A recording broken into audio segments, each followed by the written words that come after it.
Hola, hola, con el gusto de saludarte nuevamente acá en estos vivos para Data Urgente, en un horario no tan habitual para nosotros, pero que nos gusta mucho porque nos da la posibilidad de sumar gente en algunas latitudes donde no es tan tarde y que, bueno, se pueden sumar a lo que significa estar juntos, sintonizados, al mismo tiempo, compartiendo. Y por eso también a nosotros nos gusta mucho tratar de transmitir algunas de las imágenes y de las preguntas, de los interrogantes que se generan a partir de los temas que vamos tratando, porque lo que está pasando en Argentina no escapa a la realidad mundial y sin embargo merece al mismo tiempo un capítulo aparte. Un día después de que el presidente Milei firmó los acuerdos de Isaac en la Palestina ocupada, le hace Israel, llega a la República Argentina uno de los máximos representantes de las corporaciones vinculadas a la producción, podríamos decir, de inteligencia artificial, que tienen al mismo tiempo algunas posturas que por lo menos desde el campo de la comunicación nos resultan un poco deshumanizantes. Te voy a compartir en 15 segundos una de ellas que creo que pinta de cuerpo entero a Peter Thiel, quien acaba de tener una reunión con el presidente Milei. Mirá. You would prefer the human race to endure, right? You're hesitating. Yeah, well, yes? I don't know. I would. This is a long hesitation. This is a long hesitation. There's so many questions implicit in this. Me recuerda tanto esto a cuando le preguntaban a Milei, ¿estás de acuerdo con que se vendan bebés, que se vendan niños? Bueno, lo que pasa, en lugar de decir no, y acá el periodista le pregunta a Peter Thiel, ¿vos estarías de acuerdo en que la raza humana perdure, ¿no?, en su existencia? Y empieza a dudar. Evidentemente tienen una serie de pensamientos diferentes a las estructuras de organización política que estamos acostumbrados a analizar. Por eso realmente hoy, por sobre todos los días, necesito ayuda para tratar de dimensionar todo esto. Y aquí llamamos a nuestra gran amiga Vero Sforcin, quien es investigadora del Centro Universitario Política y Económica y investigadora también de la Universidad Nacional de La Plata. Vero, muchísimas gracias por estar una vez más acá en Data Urgente. ¿Cómo estás? Hola, ¿cómo estás, Sebas? Un gusto estar acá. Siempre vos planteando temas tan centrales, tan estratégicos para América Latina y para el mundo. Así que, bueno, un gusto estar en Data Urgente. Un saludo a toda la audiencia. Bueno, Vero, nos cuesta mucho dimensionar estas estructuras que, aunque se presenten desde el lado de las corporaciones, son absolutamente políticas. Primero, vamos sobre la figura, ¿sí?, que ayer fue recibida en la Casa Rosada, que se llama Peter Thiel. ¿Quién es este tipo? Bueno, Peter Thiel lo vengo siguiendo hace rato, ¿no?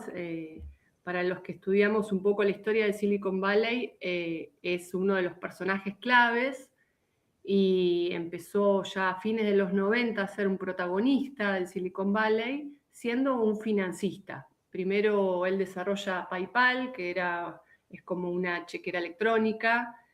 Eso después se vende cuando empieza a cotizar en bolsa. Y después va desarrollando, por un lado, Facebook y por otro lado, Palantir, que a mí me parece importante articularlos, porque Facebook, yo no sé si decirlo compra, bueno, o es el accionista mayoritario en el 2004, es el que pone 500 millones de dólares, ¿sí?, en el 2004, que no era demasiado, pero bueno, para una startup en ese momento significó poder dar un salto cualitativo y le permitió dejar de ser una red social que funcionaba solamente para un grupo de conocidos a ser una red social más masiva. Y a partir de ahí él se quedó en la estructura accionaria de Facebook.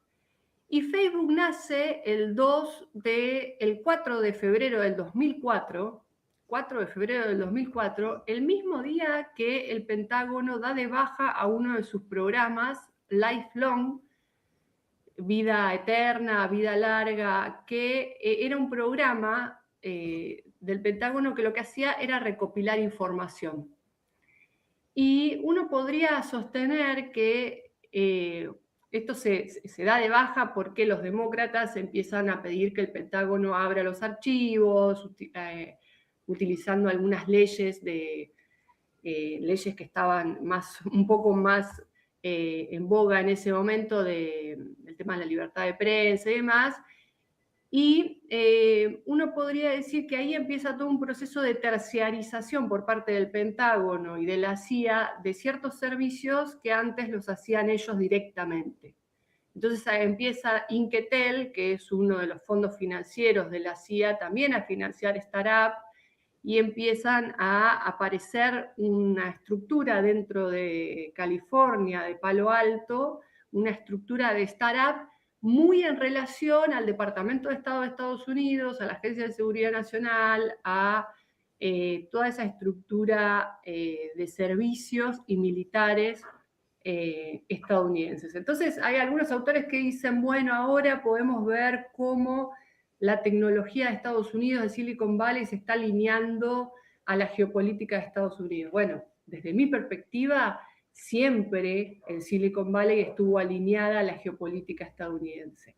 Entonces, a veces jugaban como una cosa como si fueran una especie de revolución tecnológica que se oponía a los intereses de la Casa Blanca, o por lo menos discursiva y narrativamente intentaban hacer ese juego como que era el desafío de los jóvenes vinculados a la tecnología, desafiando a los viejos poderes estructurales de los Estados Unidos.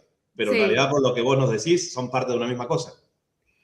Existió esa historia rosa de que muchos de los avances tecnológicos se desarrollaron en garage, ¿no? Claro, mientras la mamá o la abuela le hacía limonada y ellos, grandes cerebritos, iban desarrollando software. Y, bueno, eso es una gran mentira porque no hay ninguna startup que haya realmente que haya sido protagonista si no es con fondos, primero del Estado y con fondos financieros de inversión, con ambos. O sea, de hecho se llama el sistema de Palo Alto. El sistema de Palo Alto es que una startup tiene que rápidamente ser vista por los fondos financieros y demostrar que va a dar una alta tasa de rentabilidad para así ser comprada por las grandes corporaciones y también financiada por los fondos financieros de inversión, BlackRock, Vanguard, ¿no? Los conocemos bien también, que entran con todo en los 90 en este sistema de Palo Alto.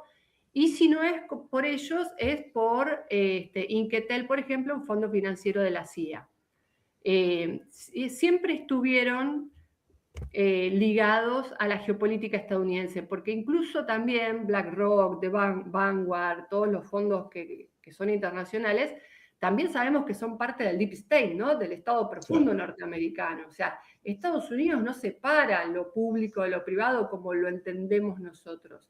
Hay una conexión permanente a partir de lobistas, a partir de que incluso subordina lo que uno podría decir la política burocrática del Estado, la subordina a intereses de corporaciones transnacionales. Entonces, Peter Thiel se manejó en esa cultura y en esa... Y acá retomo lo que vos decís, una cosita interesante para tener en cuenta, me parece, que es verdad que había un espíritu californiano del progresismo, de los post-hippies, ¿no? Que muchos fueron ingenieros o los ingenieros fueron hijos de esos hippies, pero eso duró muy poco, ¿sí? Eso duró muy poco y una vez que estas startups empezaron a crecer, todas empezaron a tener incluso esta contradicción de tener quizás una ideología libertaria, una ideología en donde iban en contra del Estado, y ahora me parece que hay que profundizar un poco en eso, ¿no? Iban en contra del Estado como regulador, pero sí aprovechaban los beneficios económicos de ese mismo Estado. Esto lo relata Mazzucato, la economista italiana, en su libro, en donde muestra cómo desde el iPod a todos los avances tecnológicos necesitan de un Estado porque son avances que son para ser realizados necesitan miles de millones de dólares y mucho riesgo, ¿no? Entonces, o son fondos financieros en Estados Unidos o es el Estado el que apalanca estas empresas. Entonces, volviendo a Peter... Sí. Mira, te comparto algo de lo que, bueno, estamos subiendo hoy en Data Urgente, que tiene que ver con el hermetismo también que hay vinculado a esta reunión, donde acá lo vemos, a Milei, con este representante de la JP Morgan, que se llama Kirno, que funge como canciller argentino. Allá está Peter Thiel, no sé si el que está a su izquierda es su marido, si es que lo estoy diciendo bien. Y tenemos este texto que nos manda Nico Hernández de nuestra propia redacción. Te comparto un par de párrafos. Mirá, por Nicolás Hernández. Peter Thiel y su esposo, Matt Danseisen, ex vicepresidente de BlackRock, lo que vos acababas de mencionar recién. O sea, no es que no creamos en el amor, pero Peter Thiel con el ex vicepresidente de la BlackRock, vaya matrimonio. Ya se incorporaron al exclusivo barrio porteño de Barrio Parque. Allí compraron la casa más cara de la ciudad y trascendió que su estadía se extenderá al menos por 2 meses. Pese a mantener un perfil bajo, su presencia ya movió todas las fichas de la cúpula política nacional. Se reunió con Javier Milei, con quien ya se había visto en el 2024, cenó distendido en la casa del ministro Federico Sturzenegger. Mirá, por acá en Citibel será. Y mantuvo un encuentro a solas con Santiago Caputo, el todopoderoso asesor presidencial que controla la CIDE. O sea, que Peter Thiel en sus primeras reuniones va con Sturzenegger y quien controla la CIDE, porque recordemos que Milei hizo un decreto a través de lo cual la Policía Federal Argentina actualmente tiene la potestad de generar también una especie de ciberpatrullaje sin necesidad de tener una autorización de un juez. O sea, como se hacía en la dictadura, pero de manera digital.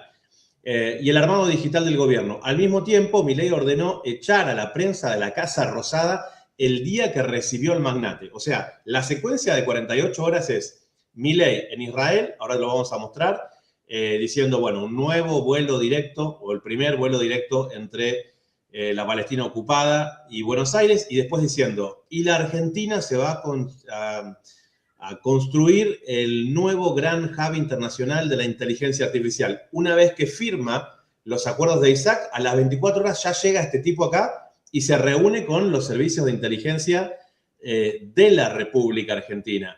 Yo escucho muchos analistas que intentan, creo que de manera deliberada, pasar por alto esto que es tan obvio, pero tan obvio, porque se evidencia también el nivel de injerencia, ¿no?, de las estructuras sionistas en la propia figura de Milei. Los invito a todos y todas a que en dataurgente.com puedan leer la nota completa que hizo en exclusiva para Data Urgente nuestro amigo y compañero Nico Hernández. Vero, ¿cómo ves esta cosa, ¿no? ¿De qué manera están llegando a la Argentina? Sebas, voy a hacer una infidencia al aire. ¿Cuánto tiempo Dale. tenemos para analizar esto? No, lo que vos quieras, lo que vos quieras, lo que vos quieras. Bien. Bueno, entonces voy a volver un poco sobre esta articulación entre Facebook y Palantir. Dale. Porque si no, no se entiende, ¿no? Vos preguntabas, ¿de quién estamos hablando? Bueno, Facebook es hoy la gran red social que usamos todos, ¿no? Porque nosotros usamos WhatsApp, usamos Instagram, usamos Facebook mismo. Es decir, es un gran centro de absorción de datos personales, económicos, políticos de todos nosotros, de todo Occidente. Entonces, por ahí tenemos la entrada de los datos, por ahí tenemos la forma de, no solamente de captar nuestra atención, también con formas totalmente antiéticas de hacerlo a partir de generar tipo casinos virtuales, ¿no? Y generar adicciones en los más chicos, bueno, todo un problema de guerra cognitiva en la cual estamos hoy y de guerra híbrida. Y por otro lado tenemos a Palantir. Palantir es una empresa que desarrolla Peter Thiel junto con Alex Kapp a partir de 2003. Si Facebook decíamos en febrero del 2004, antes se desarrolló Palantir. Palantir es una empresa que necesita del Big Data, de una gran cantidad de datos, para la producción de su software de inteligencia artificial, porque lo que hace justamente es unir datos de personas, ¿no? incluso también hay que decir que Palantir se llama Palantir por el ojo que todo lo ve, del Señor de los Anillos, de Tolkien, ¿no? Que lo usaban, entre comillas, los malos para ver el mundo, ¿no?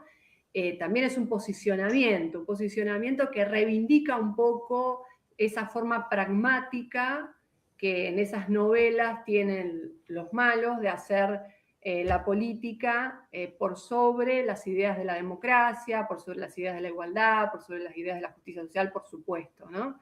Es una provocación que se llame Palantir.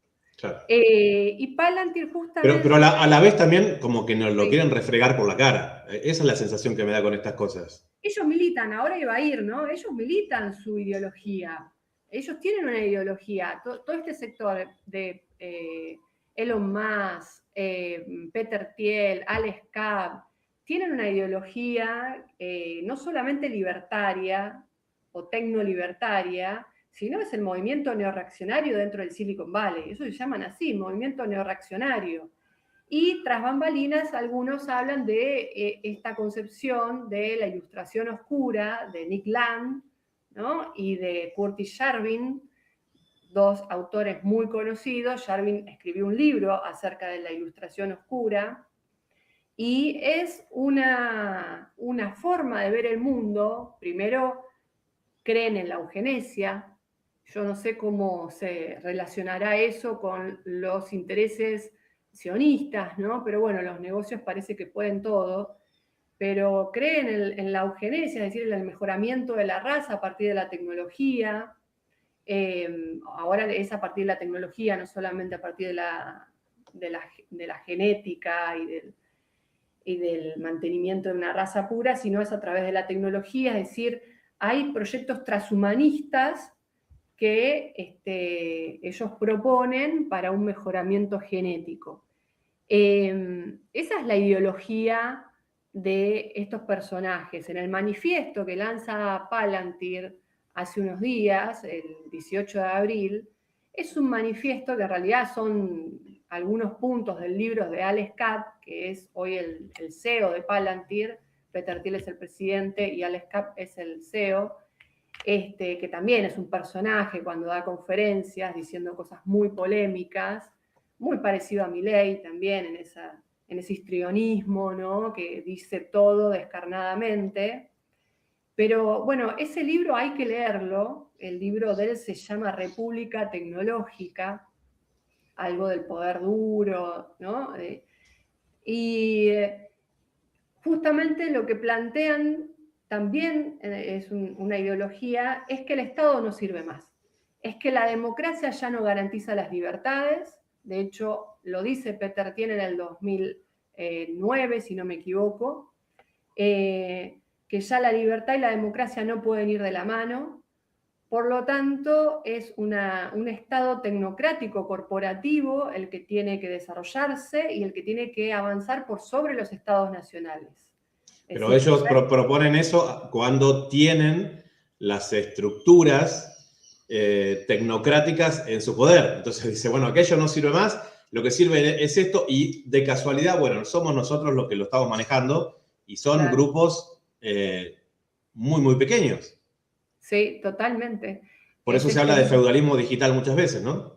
Sí, me gusta ese nombre, sí, de la nueva monarquía, ¿no? Que están planteando una nueva monarquía, porque estamos como volviendo a esa época. A ver, analogías con el feudalismo me parece que no están buenas, porque hay que pensarlo desde hoy, desde un post-capitalismo. Ellos lo que plantean, porque aparte no tienen un proyecto productivo para ofrecer para el resto de la humanidad. También por eso tienen que hablar de eugenesia, o tienen que hablar de... Ahí me parece que es el punto central. Claro, eliminación de la población. Exactamente, exactamente. El proyecto de ellos es bajar la población a nivel mundial y, en definitiva, si no hay trabajo, hay hambre, no hay un sistema de salud, de un estado de bienestar, el proyecto es que la gente se muera y que quede una parte de la población necesaria como para que manejen estas tecnologías y ocupar ellos el planeta. Sí. ¿Demasiado duro? Lo dije. Sí, pero en realidad es lo que están planteando, un supraestado corporativo, que incluso ni siquiera la ONU sería, ¿no? es un supraestado corporativo manejado por los tecnócratas libertarios, en donde no tienen un proyecto productivo que ofrecerle a Occidente y por lo tanto lo que estamos viendo es una guerra de clases, podríamos decir, una guerra de clases, de guerra híbrida, no de guerra militar. O sea, una guerra híbrida es utilizar un conjunto de herramientas que tienen ellos, como vos decís, o sea, porque lo monopolizan la tecnología. O sea, Estados Unidos lo que está haciendo es utilizar su ventaja comparativa post Segunda Guerra Mundial y post Guerra Fría, que fue el desarrollo de esta tecnología, que no lo tuvo ningún otro país de Occidente, para desarrollar un neocolonialismo tecnológico. Eso es lo que estamos viendo, un neocolonialismo, una nueva etapa del capitalismo, en donde del lado de Occidente se propone una homogenización de las culturas, de las civilizaciones y subordinación de los estados nacionales en este formato de un corporativista, tecnocrático, y que todos se subordinen a eso.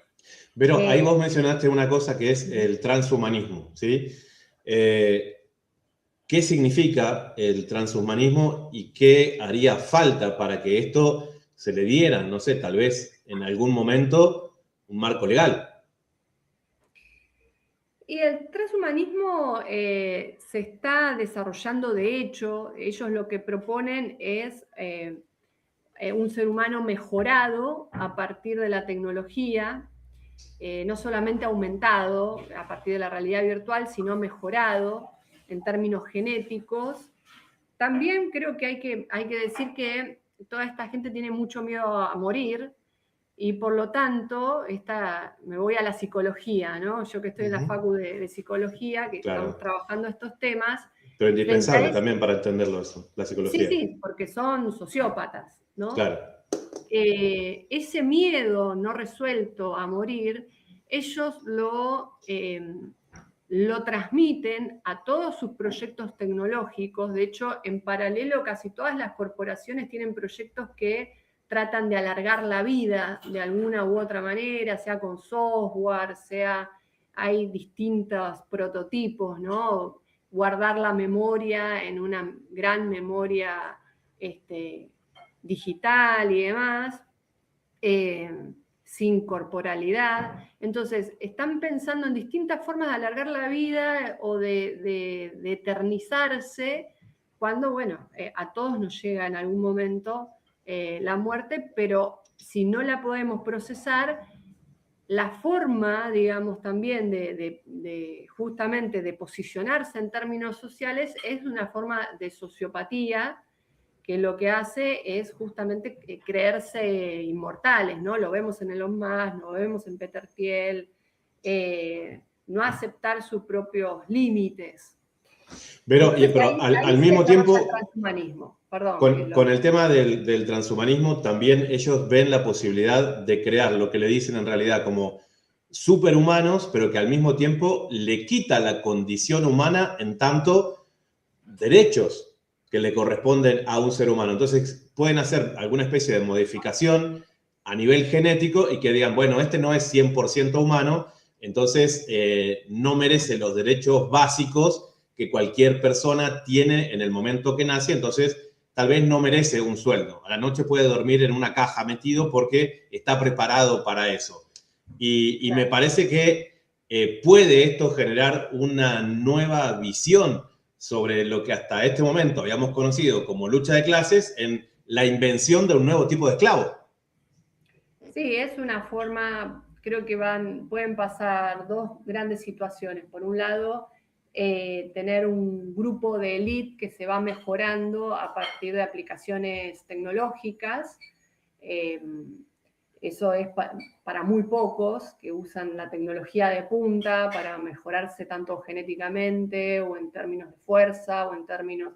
Eso va a ser una élite. Y después, como vos decís, para quizás las mayorías que se necesiten para la productividad, se puede pensar en esta idea de clonaciones genéticas o algunas aplicaciones tecnológicas baratas, porque tienen que ser baratas, para empezar a reclamar los derechos de propiedad, ¿no? Sobre eso. Como hicieron, podríamos emparentar esto con todo el sistema de soja transgénica o de las semillas transgénicas, ¿no?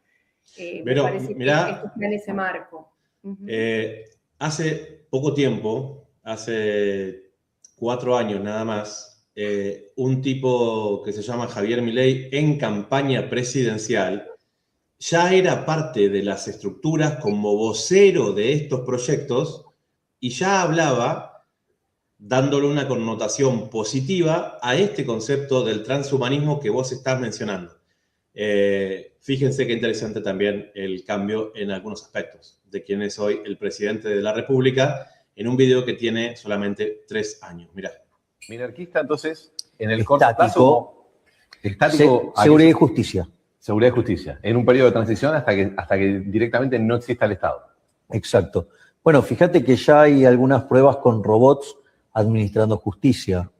También tenés casos como Japón, donde hay un hotel que está manejado por robots. Sí, en la entrada he visto, tipo que te hace todo el check-in, todo. Sí, hasta algunas familias de robots tienen hasta la capacidad de hacer empatía. Mirá. Sí, lo que es inteligencia artificial está evolucionando mucho, o sea, y ¿vos pensás que eso nos puede ayudar a administrar, a cortar, que el humano no robe en el medio, que no meta la mano en la lata, en el medio? Claro, porque una de las cosas que si vos te metés en los temas de la universidad, la singularidad y cosas por el estilo, vos te vas a dar cuenta que el lenguaje tal cual lo conocemos, si bien es una forma muy evolucionada respecto a lo que ha pasado con otros animales, lo que vos tenés es que sigue siendo un mecanismo tosco de comunicarnos. Sí, poco eficiente, ¿no? Claro, entonces fíjate si se llegara a dar la situación en la cual, digamos, nosotros tenemos un USB, nos enchufamos uno al otro y nos transmitimos el conocimiento. Sí, podría ser mucho más rápido los métodos de comunicación y todo, o sea. Por ejemplo. Sí, en algún punto yo creo que va a existir esos cyborgs, por así decirlo, tipo las mejoras, tanto con tecnología de hardware y software, ¿no?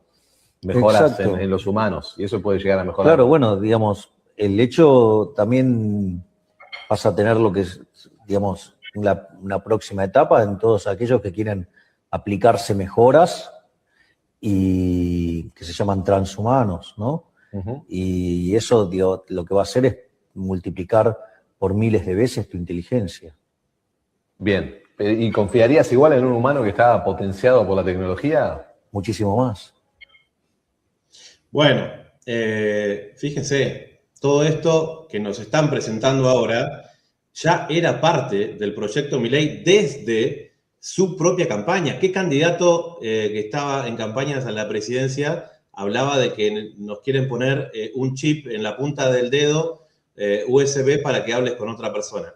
Evidentemente, estas corporaciones pueden generar sus propios candidatos a presidente y evidentemente cuando nos vamos en una línea de tiempo muy chiquita, ahí aparece Milei como parte de estas estructuras. Tiene lógica verlo en ese sentido que Milei proponga a la Argentina como el nuevo gran hub, o como quiera que se diga, de la inteligencia artificial. Sí, Milei existió antes de Milei, ¿no? Milei se construyó en la sociedad argentina antes de que aparezca el personaje. Nosotros veíamos por las redes el mismo discurso de odio que él después encarnó, estos discursos transhumanistas, los discursos también del terraplanismo, de la posverdad, ¿no? De que las teorías conspiracionistas, un conjunto de discursos se fueron instalando, sobre todo en los más jóvenes, pero no solo en los más jóvenes, que después lo encarnó él, ¿no? Era el personaje que había que poner. Ahora, y por supuesto que es parte de estas estructuras de poder, lo vemos cuando se hace parte del sionismo y de esas sectas. Ahora, esta propuesta que es una devolución de favores, o en realidad él directamente al ser parte, porque ni siquiera es como Macri, que Macri era parte de los grupos económicos locales, ¿no? Milei no es parte de los grupos económicos locales, directamente es un embajador de la propuesta norteamericana de la línea más continentalista, más neorreaccionaria que estamos viendo, en alianza con algunos sectores del sionismo israelí. Y lo que vemos en Argentina y en toda América Latina es la instalación de, yo le llamo nuevas bases tecnológico-militares, ¿no? Estamos muy acostumbrados a conocer dónde están las bases militares, pero el desarrollo de estos centros de procesamiento de datos van a ser como nuevas bases tecnológicos militares, en donde se va, por un lado, a utilizar la estructura energética de nuestros países, se van a utilizar los recursos naturales como las tierras raras, el agua, y todos los datos que se acaparen de la población, o datos climáticos, datos geográficos, van a ser propiedad privada de estas corporaciones. No son datos que van a quedar acá, tampoco creamos que van a generar mano de obra, porque la poca mano de obra que se utiliza en el proceso de la construcción del centro de procesamiento de datos, pero después se desecha, son unos meses para las instalaciones de todo el hardware que ya va a venir prefabricado de Estados Unidos, y acá hay que conectar cables nada más, ¿no? Y conectar la heladera que enfríe esos cables y nada más. Pero sí se va a utilizar los recursos naturales y el recurso más valioso, que es el tema de los datos. Porque estos centros de procesamiento de datos se van a acoplar a toda la estructura de seguridad nacional argentina, la estructura de la administración pública, las estructuras económicas. Entonces van a absorber todos los datos, no solamente de cada uno de los ciudadanos, sino los datos económicos y políticos de la nación. Imagínate, Sebas, después con qué nivel de soberanía podemos llegar a negociar algo con Estados Unidos, cuando ya tenemos estas bases incorporadas a la red eléctrica, por ejemplo, ¿no? a la estructura de explotación minera y petrolera. Entonces, si nosotros queremos sacar un pie afuera del plato, se corta la energía eléctrica, ¿no? Como ese gran apagón que tuvimos, bastante complejo de entender hace unos años, que fue todo el Cono Sur. Porque también hay que ver si no hubo amenazas, ¿no? En todo este proceso de instalación de Milei como presidente. La realidad es que ya lo pueden hacer desde afuera. Imagínate si los centros de procesamiento de datos están adentro. Eso es lo que vende Milei, el hub de hacer que Argentina un hub de inteligencia artificial. No se va a desarrollar la inteligencia artificial acá. ¿Y por qué crees que anuncia todo eso justamente desde Israel? Yo creo que Occidente, en su decadencia, en su crisis imperial, crisis estructural, crisis sistémica y crisis civilizatoria, ¿no? En la que está Occidente, necesita, en su competencia con China, en su competencia estratégica con China, necesita no perder la carrera de la tecnología. Hoy por hoy se está atrasando Estados Unidos, por eso este libro que saca Alex Karp, ¿sí? Claro. En donde dice el Silicon Valley tiene una deuda con el gobierno norteamericano, justamente por lo que vos decías al principio, por eso esas primeras líneas de trabajo de Google o de Microsoft, que eran más cercanos a los republicanos, a los demócratas, y que no estaban tan alineados a la estructura militar dura de Estados Unidos.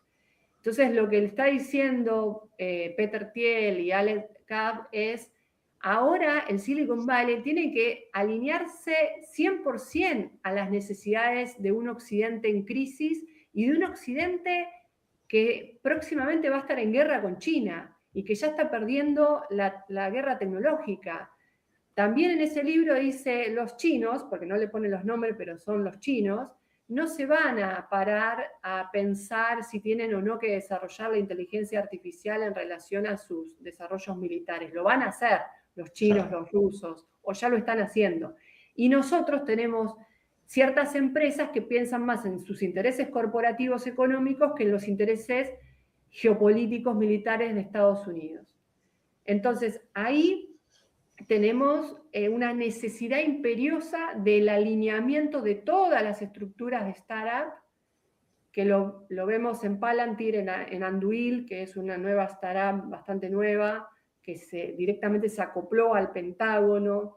Lo vemos en Starlink, cómo funcionó en la guerra en Ucrania, y también sirvió ahora en Israel, pasando información, ¿no? Los satélites de SpaceX, de Elon Musk. Ese sería el tridente que incluso se llaman las neoprincipales.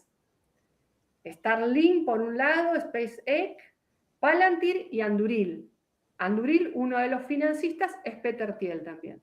Y Anduril es una nueva corporación que hace drones, que hace gafas de realidad aumentada, que justamente, hago un paréntesis, va a poner una fábrica en Ohio, de donde es J.D. Vance, porque acá el armador de todo esto es el vicepresidente. Pero entiendo que Thiel arriba, ¿no? es uno de los financistas de la figura de Vance y al mismo tiempo de Trump, ¿no? De ese binomio.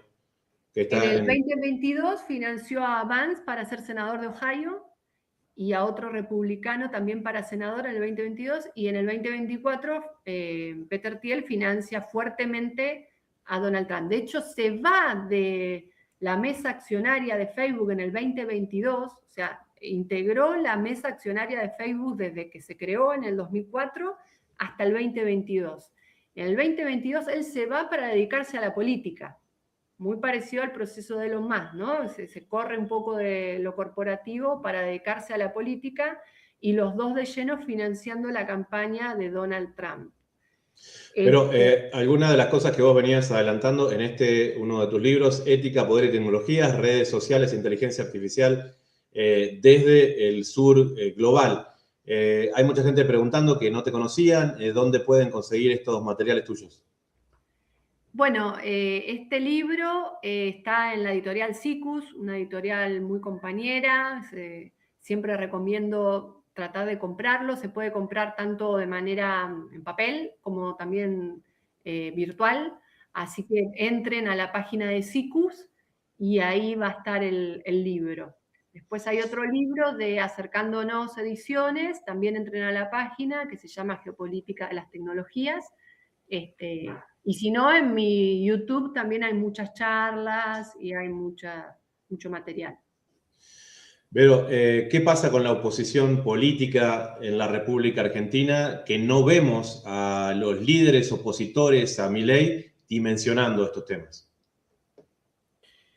Bueno, ahí creo que tenemos que hacer también un poco de retrospectiva cuando fue todo el desarrollo de la ley de medios, por ejemplo, en Argentina.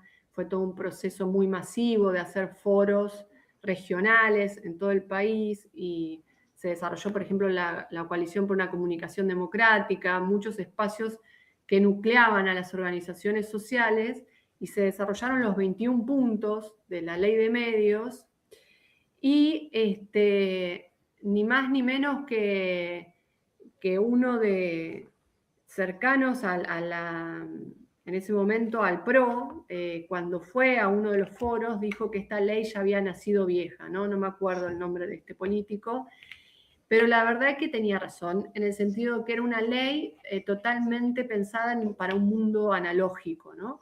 Ni siquiera se abordaba el tema digital. No se abordó en ninguno de los 21 puntos el tema de lo digital. Entonces creo que ahí tenemos que hacer una mea culpa desde los cuadros políticos, que no pudimos ver.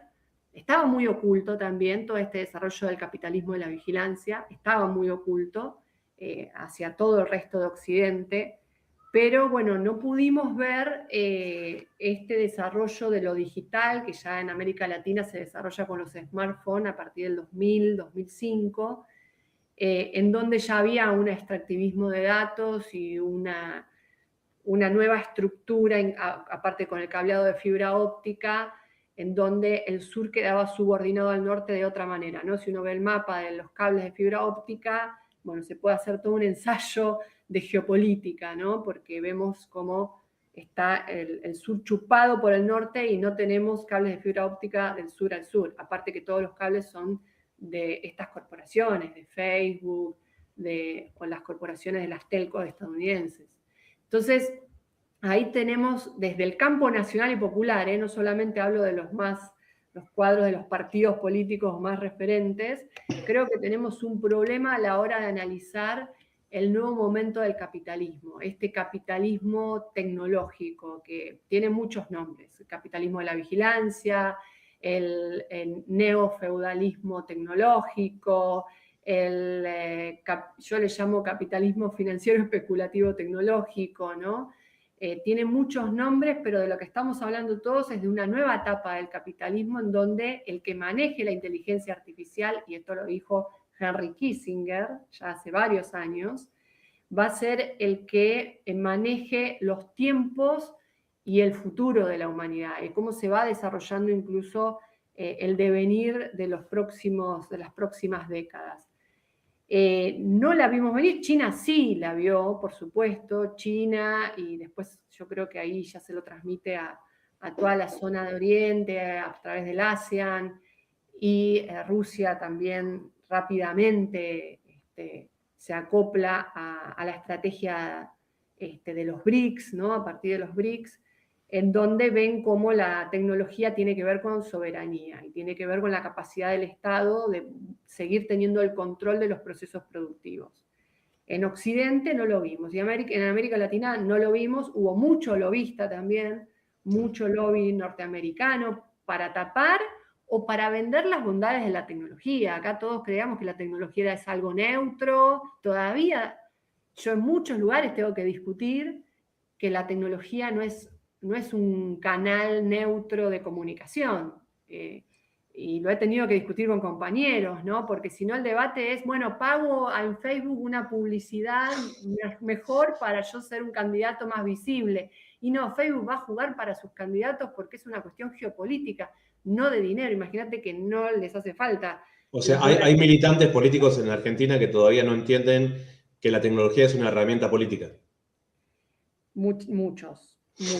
Dentro del campo nacional y popular. También muchos sindicatos que tienen que tomar, los sindicatos son una gran herramienta de transformación, ¿no? de la clase trabajadora. Bueno, tienen que tomar el toro por las astas y tenemos que formarnos en inteligencia artificial, en cómo, digamos, modifica toda la cadena de valor, toda la cadena, la estructura económica, porque China...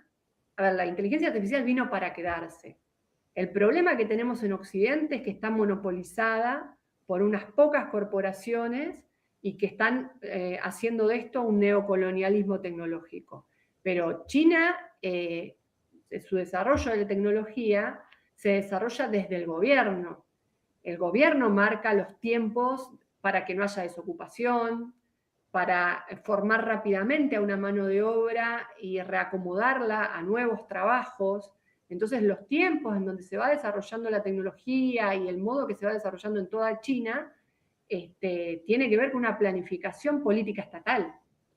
Es muy claro. De hecho, los datos le pertenecen al Estado. Todos los datos no pertenecen a las corporaciones, sino que le pertenecen al Estado chino. Y es el Estado el que le da a las corporaciones como Alibaba o como Tencent datos que muchas veces son anonimizados, o sea, no pueden las corporaciones saber de qué persona se trata, pero sí datos para el desarrollo de la inteligencia artificial, porque si no es imposible el desarrollo. Y digo una cosa más, Sebas, que a veces en la geopolítica actual me parece que se invisibiliza mucho. China, para el propio desarrollo de la inteligencia artificial, pensemos que tiene 1.300 millones de habitantes. O sea, para el desarrollo del Big Data tiene la Big Data de 1.300 millones de personas. Estados Unidos apenas tiene 300 millones de habitantes, ¿sí? 1 millón menos. Necesita subordinar a todo Occidente para tener la misma cantidad de Big Data que China y que es fundamental estratégico para el desarrollo de la inteligencia artificial. Por eso, si pierde Occidente, si pierde estas zonas de influencia, pierde la competencia con China en el desarrollo de la inteligencia artificial y la inteligencia incluso cuántica y demás, ¿no? Todas las tecnologías más de punta que se están desarrollando. Y eso lo sabe. Por eso tiene que sí o sí ordenar a América Latina y sí o sí subordinar a Europa y a África. Es lo mínimo que necesita para empezar a hablar en la disputa actual, ¿no? Dependerá también de la resistencia que nosotros presentemos desde el sur global, ¿no?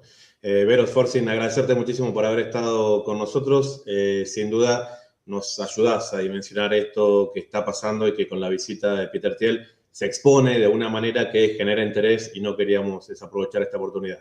Muchísimas gracias. Gracias a vos y un gran saludo a todos. Un abrazo, que estés muy bien. Igual.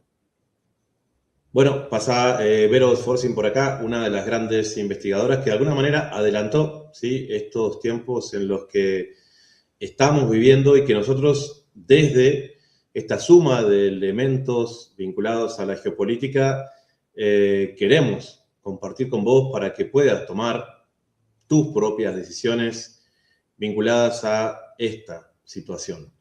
Yo quiero recordarte esto que pasó hace pocas horas y que se dio de manera conjunta y prácticamente simultánea, en la que Milei, por un lado, avisa que se retoman los vuelos directos desde Israel hacia la República Argentina, con todo lo que eso significa, y que acaban de firmar en esto que se conoce como los acuerdos de Isaac con Israel, porque recordad que esta tecnología de Palantir se utiliza, entre otras muchas cosas, para alimentar los datos en los cuales las herramientas militares que utiliza Israel contra el pueblo palestino son automatizadas a través de la inteligencia artificial. Entonces, cuando vemos también estas estructuras absolutamente deshumanizadas que generan tantas víctimas, también tenemos que rastrear este tipo de acciones vinculadas a estas estructuras tecnológicas también. Te recuerdo en una pequeña línea de tiempo lo que está pasando en este momento en la República Argentina desde que el presidente Milei fue a ofrecer nuestro territorio, nuestra soberanía, nuestras aguas. Ese ya fue Guado de Pedro con Alberto Fernández, y que nos está dejando absolutamente a merced no solamente de las corporaciones extranjeras, sino también de sus intereses. Mirá. A partir de noviembre comenzará a funcionar la primera ruta aérea directa de la historia entre Buenos Aires y Tel Aviv, y nuestras naciones estarán más cercas que nunca, profundizando un lazo inquebrantable entre dos países que supieron estar el uno para el otro cuando el destino lo demandó. Es un honor y un orgullo para mí ser el presidente encargado de hacer este anuncio tan valioso.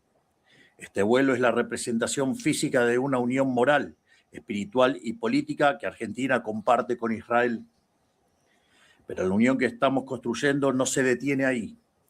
Hoy también firmamos un memorándum de entendimiento en materia de inteligencia artificial entre nuestros dos países. Israel es hoy una potencia tecnológica de primer orden y Argentina tiene el capital humano, la energía y la libertad regulatoria para convertirse en el próximo hub de inteligencia artificial del mundo. Vamos a desarrollar modelos de inteligencia artificial de forma conjunta, formar especialistas, aplicar esta tecnología a nuestros sectores productivos y trabajar juntos en los foros internacionales donde se define el futuro de esta revolución tecnológica. Porque las naciones que creen en la libertad deben ser las que lideren el cambio. Hoy más que nunca debemos mantenernos unidos como naciones hermanas. Muchas gracias a todos. Que Dios bendiga a nuestros países, que las fuerzas del cielo nos acompañen y ¡viva la libertad, carajo! Bueno, imagínense ustedes, esta es la situación en que vivimos en la República Argentina. Este tipo que trabaja y que es una creación del sionismo en la República Argentina, generando este nivel de entrega y de nuestra soberanía. Y pareciera que cuando vemos todos los aspectos de este pulpo nos agobia, ¿no? Sin embargo, yo quiero decirles que esto no es todo. Y casi podría decir que lo que hemos hablado hasta ahora deja por fuera una de las peores partes de todo esto y que, bueno, yo quiero recordártelo porque... Acá estoy. Porque cuando hablamos de este tipo de personajes y que son parte de una especie de élite mundial, de que son parte de un proyecto de exterminio de una parte de la población del mundo, tenemos que recordar que estamos en el tiempo de la desclasificación de los archivos Epstein y que Epstein fue uno de los principales financistas de Palantir, o uno de ellos en un principio. La desclasificación de los archivos Epstein nos mostró de que hay un grupo de personas que generan acciones difíciles de describir para nosotros.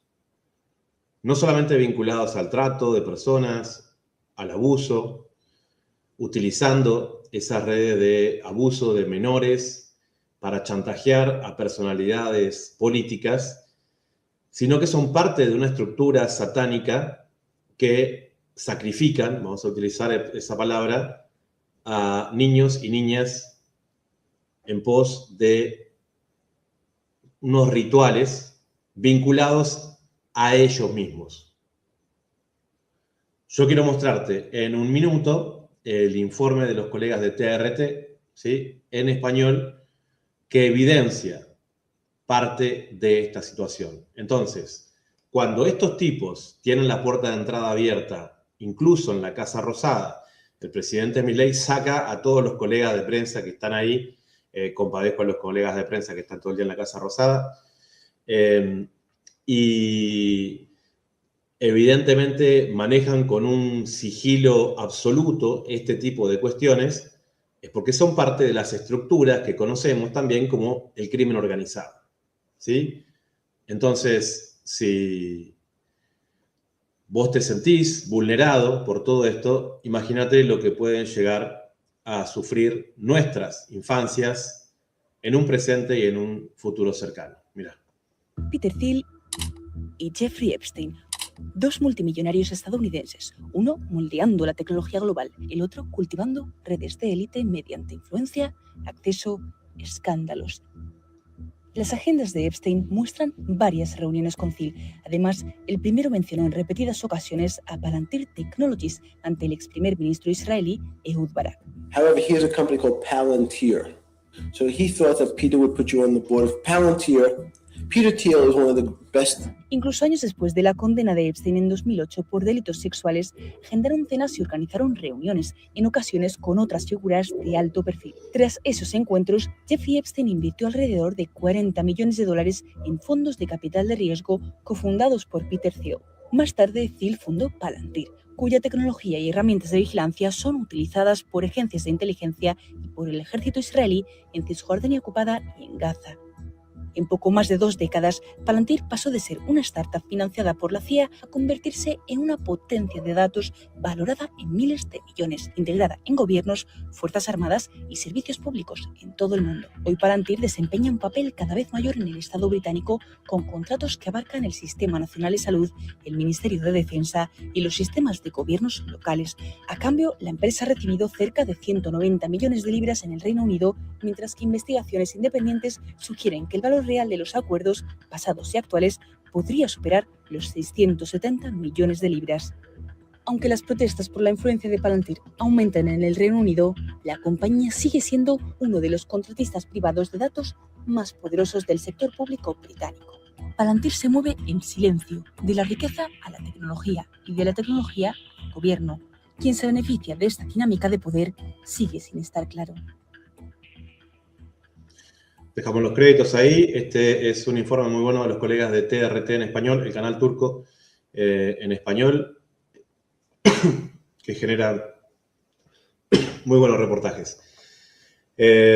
Bueno, una serie de elementos indispensables, ¿sí?, para tener en cuenta en todo esto y que para ponerlo de manera gráfica en las últimas semanas o en los últimos meses, cuando pensamos en de qué manera el ente israelí logra ubicar a través de qué tecnologías militares a los principales líderes de la resistencia en Asia Occidental, sea en Palestina, en Líbano o en Irán, incluyendo el lugar donde está el Ayatollah Khamenei, y su posterior asesinato, magnicidio, martirio, es con la tecnología de Palantir.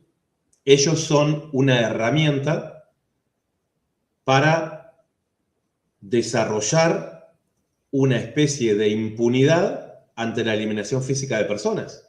Ayer te mostraba a 2 colegas que las atacó un dron en el sur del Líbano, un dron israelí. El dron primero bombardeó, creemos de manera equivocada, al auto que iba detrás de ellas. Estaban buscando eliminar a nuestros colegas periodistas libanesas, 2 mujeres con una larguísima trayectoria en el periodismo, muy reconocidas en el Líbano.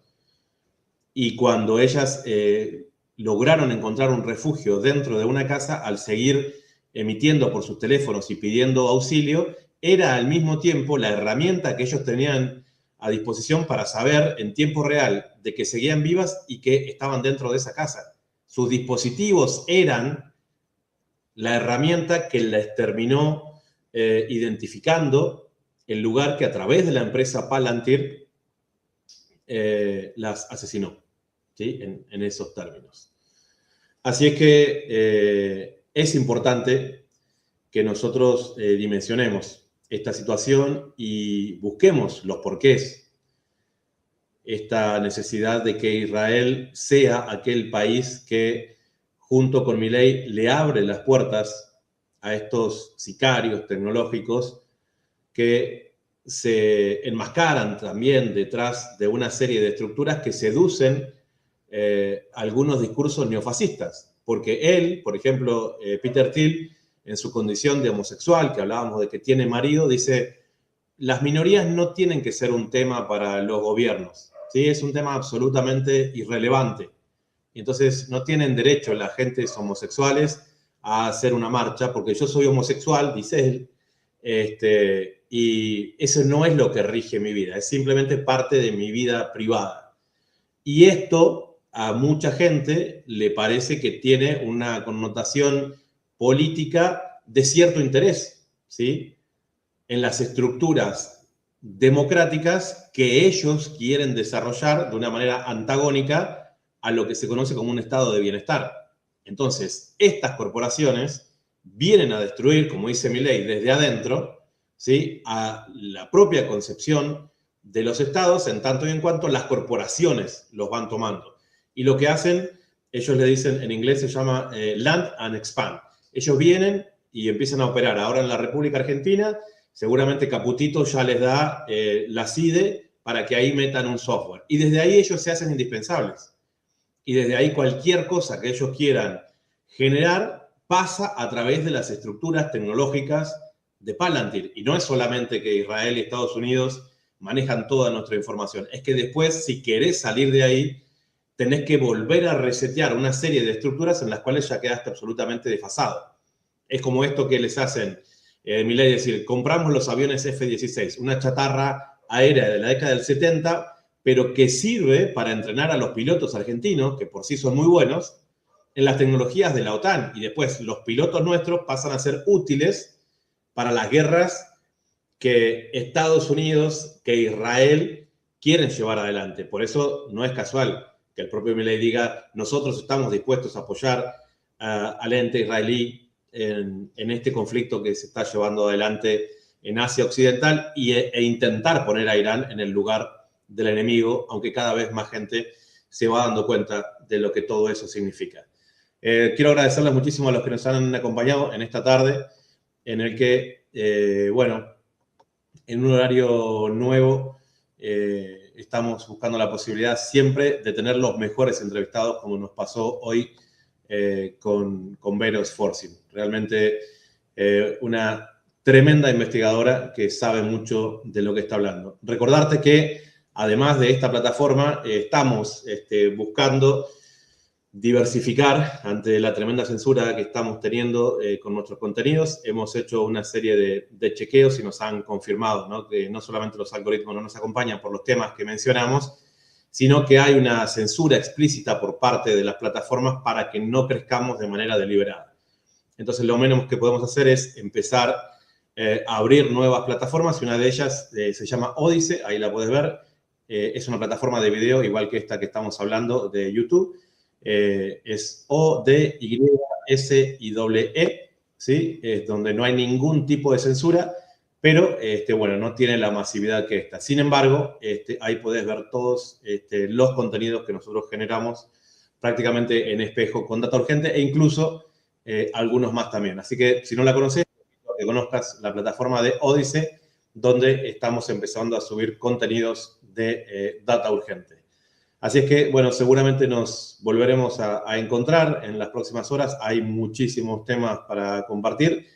Lo que pasa en Argentina, lo que pasa en el mundo, siempre acá desde Data Urgente, donde intentamos compartir con vos los elementos necesarios para que el análisis geopolítico nos ayude a entender la realidad de nuestro propio entorno, porque sin eso realmente es muy difícil dimensionar lo que está pasando en nuestro propio país. Mucho por haber estado con nosotros. Soy Sebastián Salgado y seguramente nos estaremos viendo el día de mañana.